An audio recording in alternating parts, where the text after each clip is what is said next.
Selamat pagi Ibu, perkenalkan saya Dr. Ros yang bertugas pada pagi hari ini. Sebelumnya dari data yang saya dapat, hari ini kita akan melakukan proses injeksi atau penyuntikan ya Bu, guna terapi obat dari keluhan Ibu. Nanti mungkin kita akan lakukan penyuntikan bagian tangan dan juga bokong. Mungkin akan menimbulkan rasa kurang nyaman. Apakah Ibu bersedia? Bersedia Dok. Baik, karena Ibu bersedia, silakan menuju bilik pemeriksaan. Saya mencuci tangan dan mempersiapkan alat ya Bu. Jadi untuk alat yang kita gunakan hari ini, pertama ada spuit 3 cc, kemudian ada alkohol swab, kemudian ada vas yang sudah diberi alkohol, ada obat ampul dan juga vial, kemudian ada tonic pad serta bak sampah medis. Jadi pertama kita persiapkan suntikannya terlebih dahulu. Pertama kita keluarkan terlebih dahulu spuit dari bungkusnya. Kemudian kita disinfeksi bagian tutup spuit. Setelah itu kita kencangkan bagian jarumnya dan kita cek keutuhan dari pompa spuit. Lalu kita persiapkan untuk obat vialnya. Kita buka tutupnya, kemudian kita disinfeksi bagian tutup obat.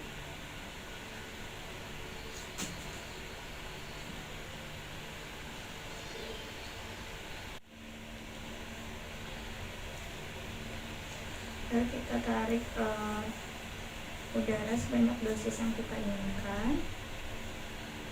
Kemudian baru kita masukkan ke vial secara 3 pulus di bagian sentral. Lalu kita keluarkan udara yang kita hisap tadi. Lalu kita tarik dosis sesuai dengan yang kita inginkan.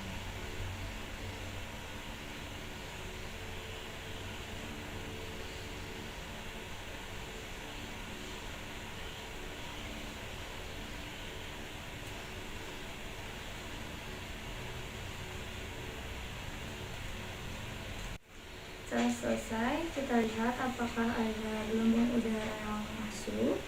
Lalu kita keluarkan dengan cara dijentikan seperti ini.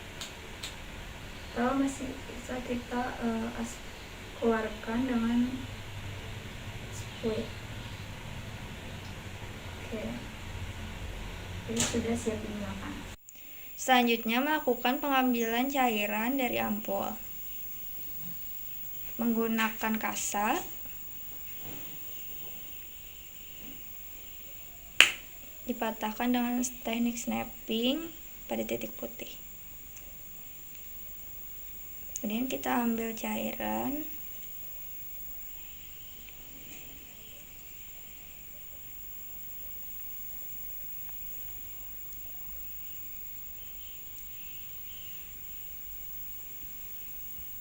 Melakukan proses injeksi pada bagian intramuskular di bagian ventral gluteal.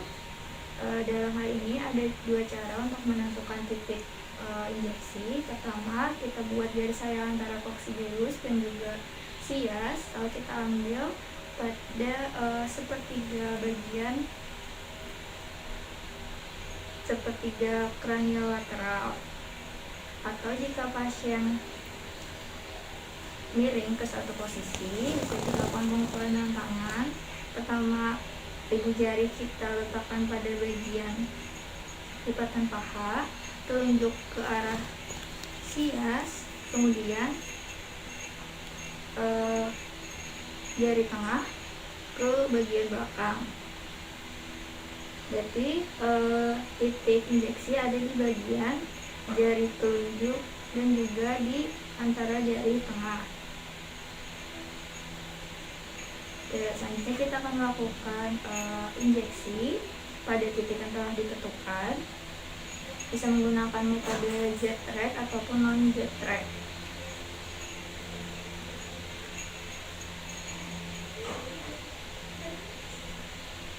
Metode Z-Track, pertama kita antisepsis terlebih dahulu bagian yang akan kita suntik.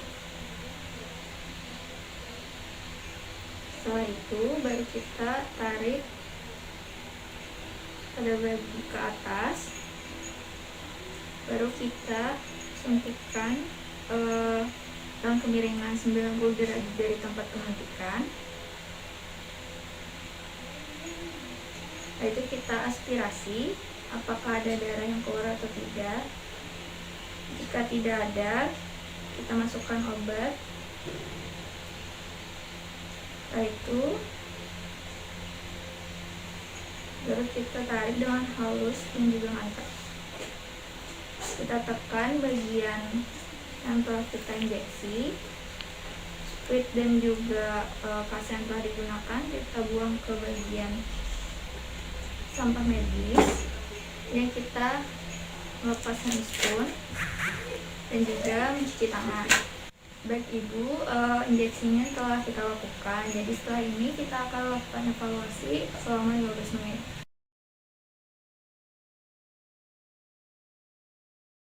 Jadi selanjutnya saya akan melakukan injeksi pada intravena. Baik Ibu, tolong menggulung tangan bagian ke atas.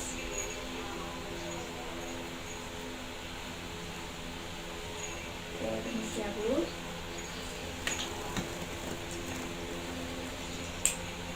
Dan kita kencangkan. Setelah itu kita raba pada bagian vena mediana cavity. Bila ada terasa benjolan, berarti di sana ada vena mediana cavity. Nah, pada bagian tadi kita lakukan antisepsis. Setelah itu baru kita lakukan injeksi.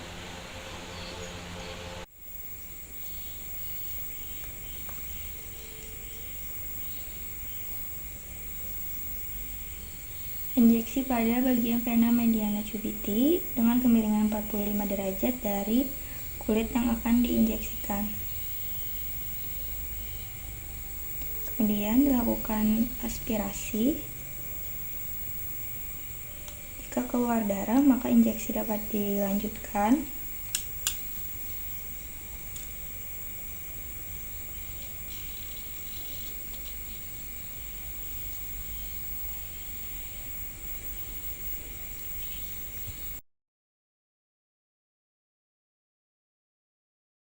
Selamat pagi Ibu, perkenalkan saya Dr. Rosa yang bertugas pada pagi hari ini. Jadi berdasarkan data yang saya dapat, memang Ibu menunjukkan adanya gejala mengalami demam berdarah. Jadi selanjutnya kita akan melakukan pemeriksaan random test namanya Ibu. Nanti dalam pemeriksaan mungkin akan menimbulkan rasa sedikit kurang nyaman, tapi saya akan berusaha untuk meminimalisir hal tersebut. Apakah Ibu bersedia? Ya, saya bersedia. Baik, selanjutnya silakan menuju bed pemeriksaan selagi saya mencuci tangan dan mempersiapkan alat ya Bu. Baik, selanjutnya saya akan melakukan pemeriksaan trumpet test. Ibu tolong angkat lengan bajunya ya Bu. Ya, oke. Misi ya, taruh aja.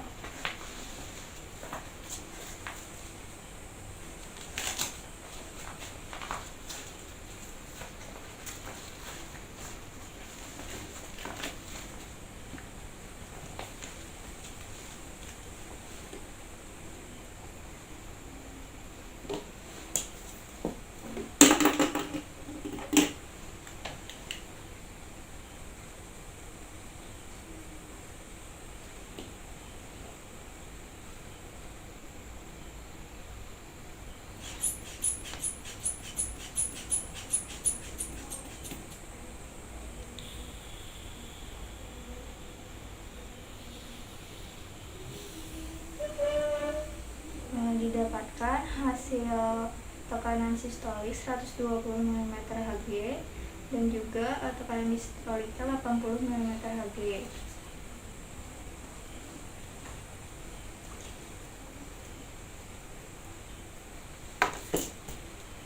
Kemudian kita ambil nilai tengahnya, berarti 120 tambah 80. Kemudian dibagi 2, itu 100 mm Hg. Kita pertahankan tekanannya sampai 100 mm Hg.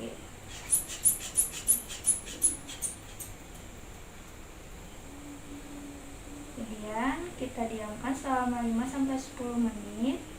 dijaga agar tekanannya tidak turun. Setelah 5 menit,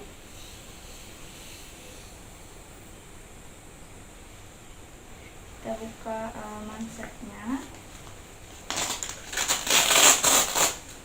Kemudian kita evaluasi pada bagian lengan bawah polar pasien, apakah terdapat bintik-bintik kemerahan atau tidak. Jika ada, kita hitung pada bagian polar tadi, kira-kira di bagian lingkaran dengan diameter 2,8 cm, kita hitung jumlahnya. Jadi dari hasil identifikasi memang didapatkan adanya bintik kemerahan atau peteki lebih dari 20. Jadi hasilnya positif. Baik Ibu, pemeriksaannya sudah selesai. Silakan menuju meja pemeriksaan. Baik Ibu, berdasarkan pemeriksaan yang telah kita lakukan, memang didapatkan hasil dari RAM pretesi positif. Jadi kemungkinan besar memang Ibu mengalami penyakit demam berdarah tinggi. Tetapi kita lanjutkan lagi untuk pemeriksaan selanjutnya untuk memastikan diagnosis yang lebih pasti. Sebelumnya, apakah ada yang Ibu tanyakan? Tidak ada. Baik Ibu, selanjutnya nanti saya arahkan untuk pemeriksaan penunjang selanjutnya ya Bu. Terima kasih.